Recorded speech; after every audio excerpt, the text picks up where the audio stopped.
പ്രിയപ്പെട്ട കൂട്ടുകാരെ, ഇതാണ് രക്തം പുരണ്ട മുസ്ഹഫ്. അതായത് ബഹുമാനപ്പെട്ട സയ്യിദുന അമീറുൽ മുഅ്മിനീൻ ഉസ്മാൻ ഇബ്നു അഫ്ഫാൻ റളിയല്ലാഹു അൻഹു അവിടുത്തെ ഹയാത്ത് കാലത്ത് ഓതാൻ വേണ്ടി ഉപയോഗിച്ചിരുന്ന മുസ്ഹഫ്. കലാപകാരികൾ ഉസ്മാൻ ഇബ്നു അഫ്ഫാൻ റളിയല്ലാഹു അൻഹുവിനെ വധിക്കാൻ വരുന്ന സമയത്ത് ബഹുമാനപ്പെട്ടവർ ഈ ഖുർആൻ ഉപയോഗിച്ചുകൊണ്ട് ഓതുകയായിരുന്നു. അങ്ങനെ കൊല ചെയ്തപ്പോൾ ബഹുമാനപ്പെട്ടവരുടെ രക്തം ഈ മുസ്ഹഫിലേക്ക് തെറിച്ചു വീഴുകയാണ്. ഉസ്ബെക്കിസ്ഥാൻ തലസ്ഥാനമായ താഷ്കെൻഡിൽ ഒരു മ്യൂസിയത്തിലാണ് ഈ മുസ്ഹഫ് കാലങ്ങളായി സൂക്ഷിച്ചു വരുന്നത്.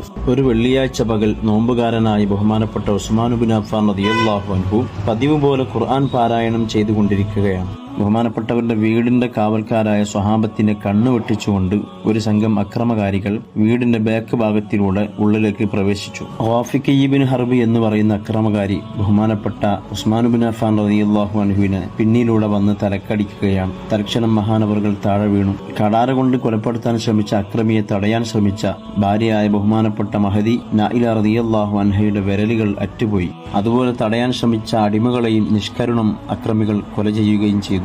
പിന്നീട് കുടുംബത്തിന്റെ ഉപരോധം മറികടന്നുകൊണ്ട് അവർ ബഹുമാനപ്പെട്ടവരെ കൊല ചെയ്തു. ബഹുമാനപ്പെട്ടവർ ഓതിക്കൊണ്ടിരുന്ന വിശുദ്ധ ഖുർആനിലെ 2-ാം അധ്യായം 137-ാമത്തെ ആയത്ത് ഫസയക്ഫീകഹുമുല്ലാ എന്ന ഭാഗത്ത് ബഹുമാനപ്പെട്ടവർ കൊല ചെയ്യപ്പെട്ടപ്പോൾ അവിടുത്തെ രക്തം പുരളുകയാണ്, രക്തം തെറിച്ചു വീഴുകയാണ് മുസ്ഹഫിലേക്ക്. ആ മുസ്ഹഫാണ് ഇപ്പോൾ നാം കാണുന്നത്. ഇൻഷാ അല്ലാഹ് ബഹുമാനപ്പെട്ടവരുടെ